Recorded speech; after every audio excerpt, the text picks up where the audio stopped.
ನನ್ನ ಗುರುವಿಗೆ ನೀ ಗುರುವಾದಂತಹ ಪ್ರಸನ್ನ ರೇಣುಕರಿಗೆ ಗೋತ್ರ ಪುರುಷನಾದ ಹೇ ವೀರಭದ್ರ, ಹೇ ವೀರಭದ್ರ ಎಂದೆನ್ನುವ ಕೂಗಿಗೆ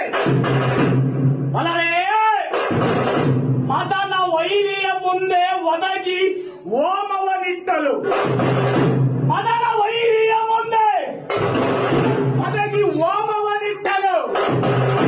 ಗುಣಮಾನ್ಯೋ ಚಟ್ಟೆಯ ಮೇಲ್ಗಳ ಗಂಗೆ